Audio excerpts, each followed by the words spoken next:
What is up? Swiss Maverick here, and it's tutorial time. This is the first video of a mini-series on my channel about mission editing in ARMA 3, and the goal after all those videos is that you have a multiplayer mission template that you can use as a basic setup for all your multiplayer missions. I did get a lot of requests and questions about advanced mission editing in ARMA 2 and ARMA 3. This is something, that is not that easy to make videos about, because it requires a lot of time to do research online on the BIS forums or any other ARMA 3 or ARMA 2 forums, and it's very hard, if not impossible, to make like a tutorial that explains everything. After postponing this for a long time and giving it a lot of thought, I came up with the idea to create this mini-series in which I give you step-by-step instructions.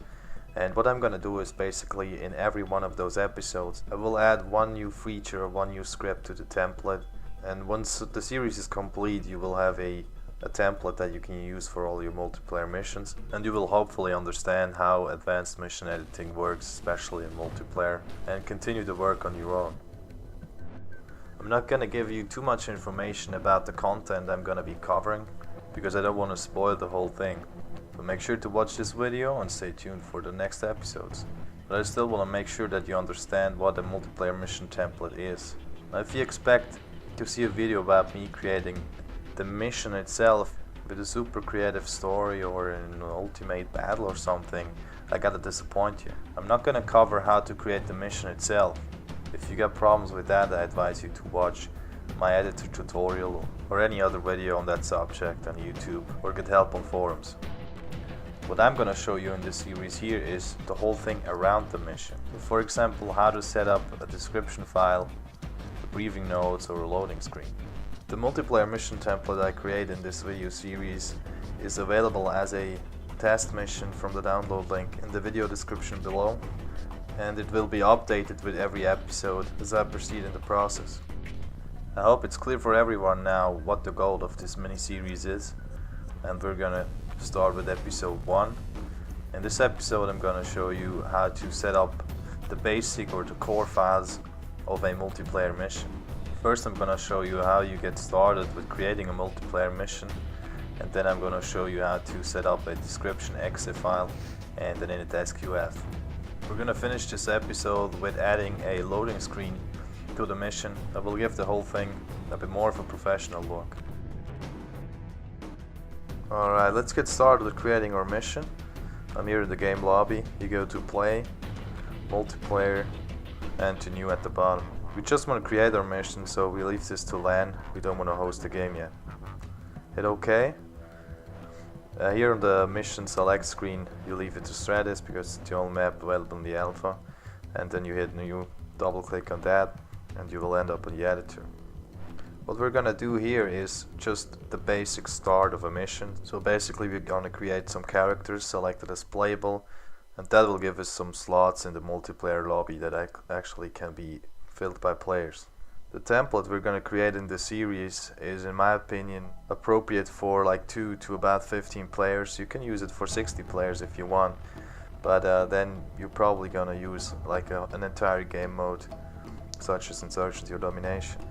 For my template here, I'm gonna create a squad with 10 players, so we're gonna have 10 slots available in the multiplayer lobby. I'm gonna use a default group here, but you can obviously customize it with whatever units you want to use, or create multiple groups. That's up to you.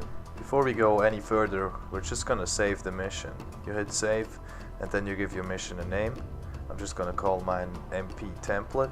I advise you to avoid spaces because that's gonna mess up the folder name in your multiplayer missions directory, so I just replace the spaces with a lower line there. I'm not sure what it's called in English. Once you got your name sorted out, hit OK. So even though we got those units on the map, they cannot be selected as player slots in the multiplayer lobby. I have to do some changes in the unit creation window. To open it, I double click on the unit, and then here in special I advise you to set it to none. This way your unit will spawn exactly where it's placed on the map. If you leave it to information, it's possible that the unit will spawn somewhere in a building, because it's gonna spawn information related to the group leader's position. To make this unit available as a player slot in the multiplayer lobby, we have to set it to playable, And here in the description field you can write a description for your unit that will be displayed in the multiplayer lobby. I'm just gonna call my squad leader 1-1 squad leader, so I know he's in squad 1-1 and he's the squad leader. I'm gonna repeat that process for all the units. I'm gonna set them to playable, special, none, and write a recognizable description in this field here. Alright, I finished this for my entire team, so I got 10 playable slots now, and I can place them wherever I want them to spawn at mission start. Now I'm gonna save the mission and preview, and we're gonna see the results of what we just did.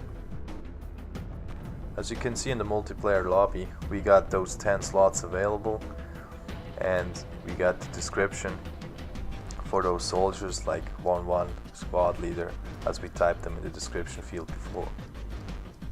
Now those are the first and very basic steps of creating a multiplayer mission. In the next phase I'm going to create a description.ext and an Init.sqf file. First of all, we're going to have to locate our mission folder that we just saved before. So you go to your documents, ARMA 3 other profiles, your profile name, and then multiplayer missions, and you look for your mission name, so MP template in my case here. If you open that folder, you see there's just a mission.sqm file in there. This is the core file of your mission, and it consists all the information about what you've created in the editor. As you can see, it's in some sort of weird code language. If you're not used to scripting yet, this might be confusing, but it doesn't really matter at this point. In the next step, I'm going to create a description.ext file. This is one of the core files of a multiplayer mission, and from here you can enable or disable all kinds of parameters. I've already a description file ready from another mission. I'm just going to copy that in here, and you can use the one from the download link in the video description below. If I open this file now, you see here this basic stuff that I usually use in my mission. So this is already a template for myself just for this description.ext file. You get a few lines that you can modify. I replaced all the modifiable parts with your name, for example, your mission name and all that. So it should be easy for you to recognize what you can modify. Now let's have a look at what all those lines do. The first line is author, your name, obviously the name of the mission creator. If you modify something here, it will add your name to the loading screen of your mission. The next line, on load name, your mission name, will determine the name of your mission in the loading screen. With the load screen parameter, you can enable a picture being displayed in the loading process. And with onload mission, you can write a short mission description. I say short because the loading screen will only be displayed as long as the mission has to load. If you have a small mission file that takes like 2 seconds to load and you write 10 lines of description, no one will be able to read it. The join unassigned parameter will determine if a player gets put right into an empty slot when he joins the server. The value 0 means no, so in this case, yes, he will be assigned. And for debriefing and GPS, if it's set to 1, it means yes, so you will have the debriefing at the end of a mission and you will have the GPS enabled. The lines in the class header section and this description.ext will give some more information on the multiplayer lobby screen. This will tell a player that is trying to join your server what game type you're playing and the minimum and maximum player numbers for this mission. Now this is the setup for a very basic description file that you can use in your mission. There are a whole lot of other parameters that you can set. I'm not going to go into that any further because this would take forever.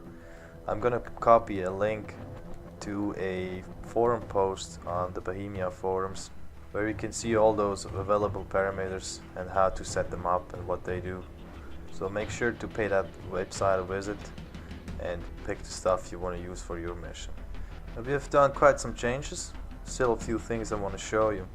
In addition to the information we already added to the multiplayer lobby screen, we can still do something from the editor. First of all, we can rename our mission and we can write a short description. Be advised, if you rename it here, it will be overriding the mission name in the multiplayer lobby, but it will not override the mission folder in your profile. So I'm just gonna rename it here to see the changes afterwards. We're gonna call it your name for the mission and your description for the mission description. I saved it, and if I look at it in the multiplayer lobby, you see the mission name has changed and the mission description has changed as well. We're slowly coming to an end. The last part I'm going to show you in the description file is how to enable a load screen, basically a picture that will be displayed while the mission is loading. You see here the load screen line. I already prepared a picture.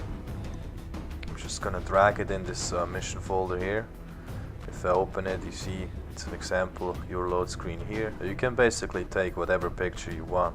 Let's have a quick look at the resolution. My example here is 1024 to 512. It's displayed alright.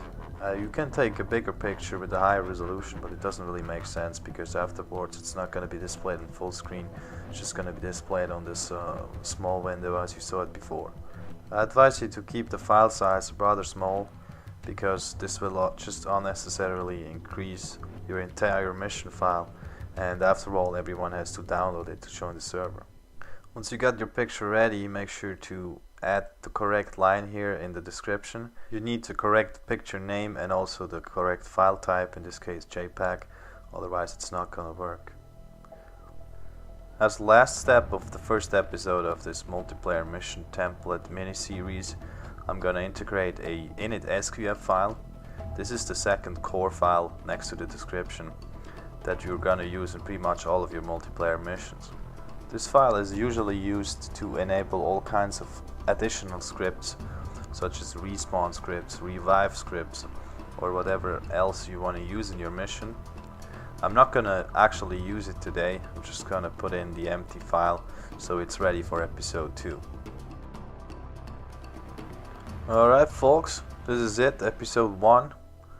I hope you guys were able to understand what I tried to explain you here.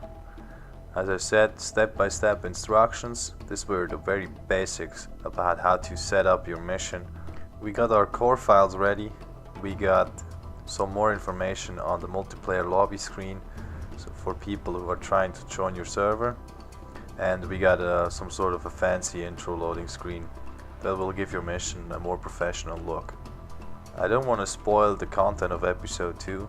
I'm just gonna give you a hint. We're gonna integrate a script that is absolutely crucial for every multiplayer mission, in my opinion. I hope you guys enjoyed this video. If you did, make sure to give it a thumbs up, leave a comment and subscribe to my channel. I'm Swiss Maverick, and I'll catch you guys soon.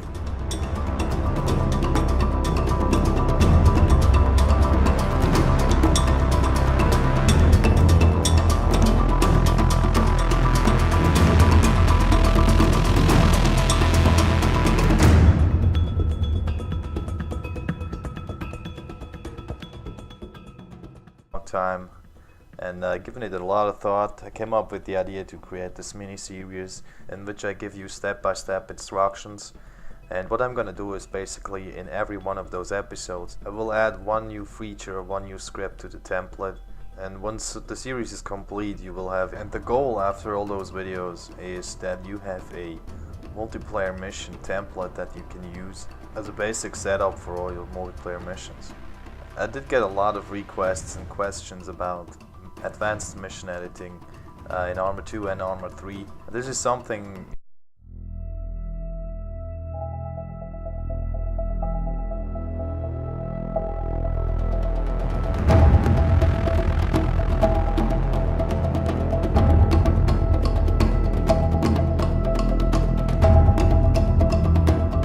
that is not that easy to make videos about, because it requires a lot of time to do research online on the BIS forums or any other ARMA 3 or ARMA 2 forums, and it's very hard, if not impossible, to make like a tutorial that explains everything.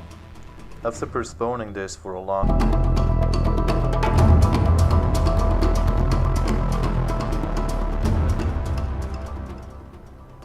Okay, what is up? Swiss Maverick here, and it's tutorial time. This is the first video of a mini-series on my channel about mission editing in ARMA 3.